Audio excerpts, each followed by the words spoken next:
Okay, today we're going to be looking at a old cinema camera from the Sony lineup. This is a camera that was probably my first exploration into cinema cameras a few years ago, probably about 4 years ago. And it's the Sony FS700. So the Sony FS700 came out on the market in approximately 2013, so that makes it over a decade old. After the Sony FS700 came out, within a year or two, the 4K RAW ability was added to it with an external recorder. Originally, the external recorder was a Sony add-on that was very expensive and added to the general consensus that the ergonomics of the camera weren't great. The RAW recorder extended off the back of the camera and added a lot of length to the camera, and that, coupled with a battery solution like a V-mount or a gold mount battery, meant that the camera became extremely long. So that was the first 4K recording version of the FS700. Prior to that, it only recorded internal HD in the AV-CHD format, MPEG-4. And although that was a good image coming out of the camera, it was far below the potential that the camera had once the 4K RAW capabilities were added. Fast forward to when I purchased the camera in probably, I'm going to say 2021, so 3 years ago. At that time, it was already a very old camera that had pretty much seen its cycle and was off the scene. There was already the FS5, FS7, so there was another full generation that had already gone by. Now, of course, we have the FX series, the FX3, the FX6, the FX9. So we're another iteration removed from the FS700. So yes, we have a camera that's very old. Several generations sensors have gone by. And is there any value in this camera in 2024? That's the question. So let's have a look at the camera before we proceed. So this is the FS700. This is the original FS700 that I purchased, with the rig, the cage. It also has a matte box attachment that came with it. I think I paid around $500 for the body with the cage, and it had already the 4K upgrade, firmware upgrade, that allowed it to record 4K externally. And in order to do that, you had to purchase an external recorder. There's two recorders that I know of that can record 4K RAW out of the FS700. I own both of them. The Atomos Shogun Inferno 7-inch monitor, which is on this build right here, and then also the Convergent Design Odyssey Q7 Plus, which also recorded 4K RAW and was generally considered the more professional option of the two recorders, the Atomos and the Convergent Designs. I also own that monitor. I have it here. It's not connected to this camera, but I currently still own 3 of these bodies, 3 of these cameras, and we'll get into that, the reason why I have 3 of these a little later on. But this is the FS700, which many of you have probably seen before. And as you can see, it's kind of a long camera to begin with. When adding the RAW recorder, the Sony RAW recorder, which is a very expensive add-on, it added some length to it, and then adding a battery on it made it a long form factor, which was not, many people didn't enjoy that form factor. So Some of the features and considerations when thinking about the FS700 in 2024 and beyond, it's pretty much at the end of its life cycle. There are some use cases, which we'll touch on a little bit later, where I think it's still a good option. But for the most part, it's been superseded by, for example, what I'm recording on right now, the FX30. It does a lot of what the FS700 did or does internally, shooting 10-bit internally on the FX30 in a very small form factor. Runs the same lenses as the FS700. Power zoom. It has very similar frame rate options. The FS700 was sort of its claim to fame. It had, once the recorder, the 4K recorder was added to it, raw recorder was added to it, it could record in high frame rates raw. So it could do 4K 60 in raw, continuous, 4K 120 raw, but in burst mode, in S&Q mode. So it had a lot of frame rate options.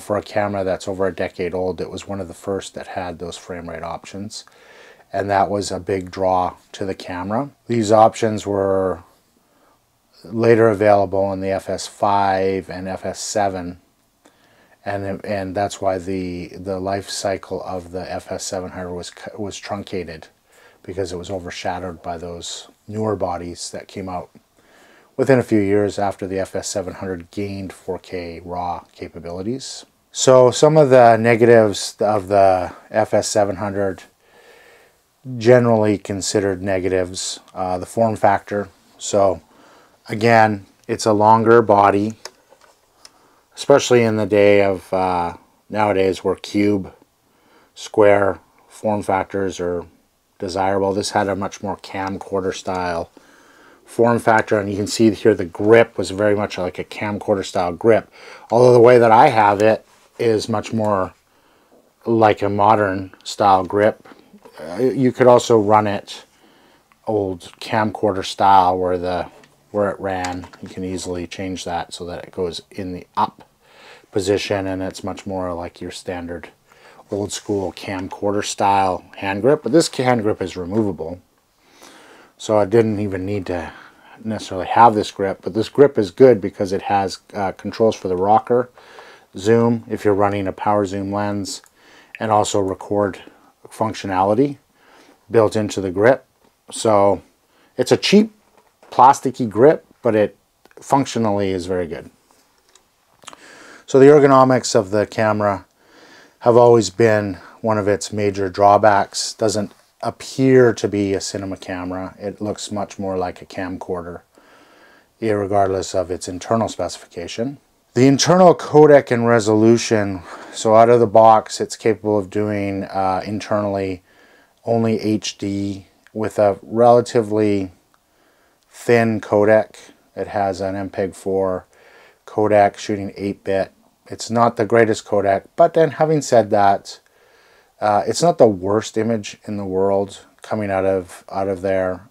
It is a usable image. Definitely in this day and age, in 2024, there's many options that are better than the internal codec on the FS700. So generally speaking, if you're shooting it with the internal codec, there's many options that would probably be preferable. In conjunction with that internal codec is also the sort of out-of-date, antiquated S-Log2 log profile that came with the FS700.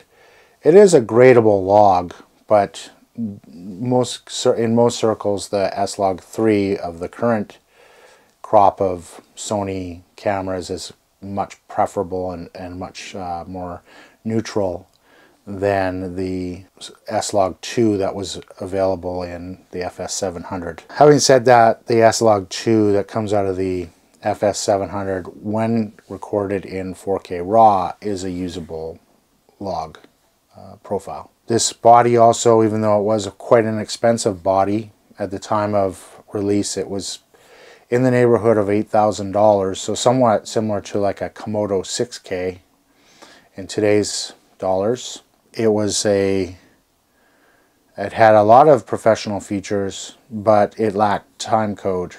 I mean, obviously there's internal timecode, but the ability to sync timecode was lacking in the body. And the other slight drawback is that although it has a full-size HDMI and a 12G SDI connection, you can only output RAW over the SDI 12G connection, which is it's not the end of the world, but it's just something to recognize. You're only getting the 4K out of the SDI.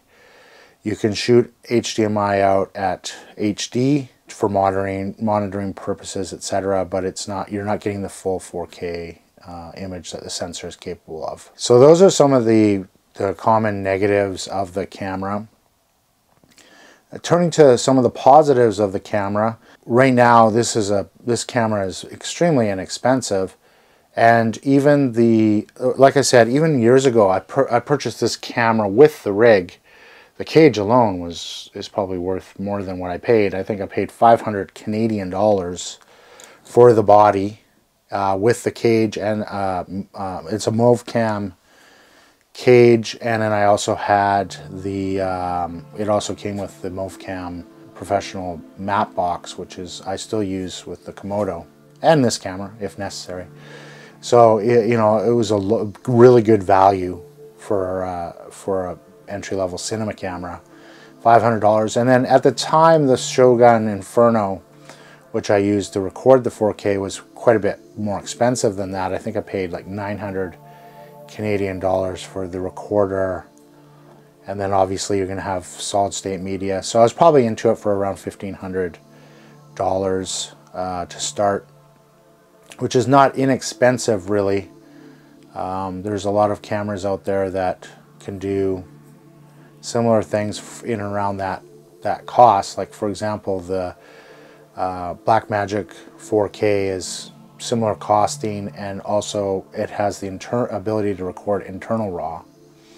So the form factor isn't great either. A lot of people don't love the form factor of the Blackmagic 4K, but at the very least it has internal ability to record internal RAW, B-RAW.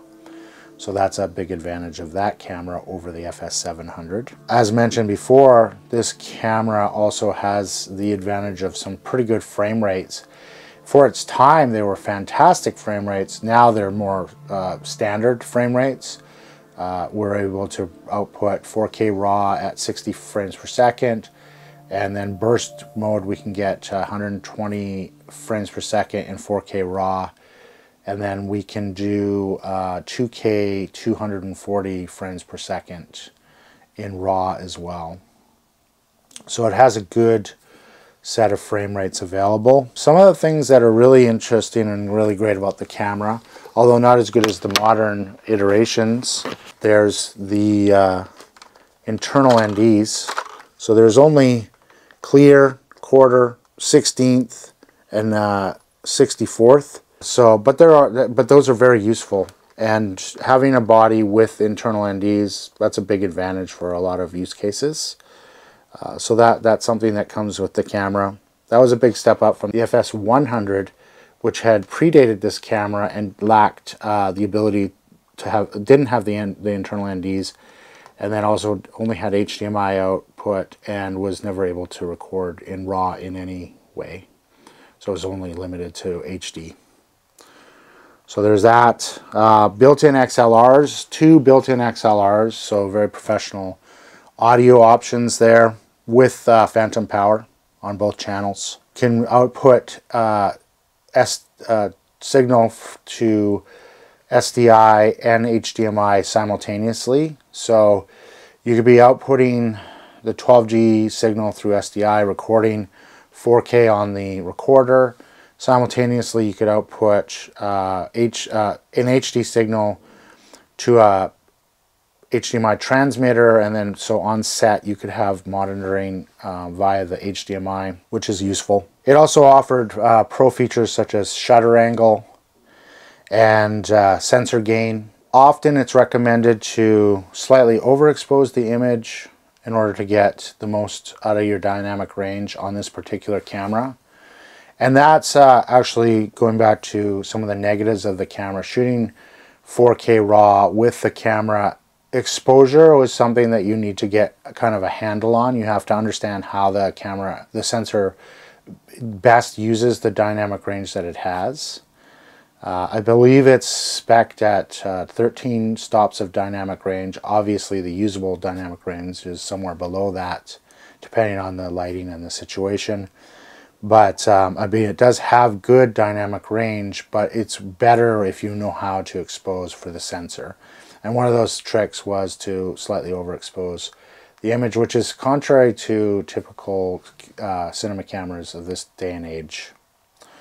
So what are some use cases for the FS700 in 2024? Where could I see this camera being used still today? Well, right off the bat, the reason why I own 3 of these and where I still use these cameras is in our podcast studio.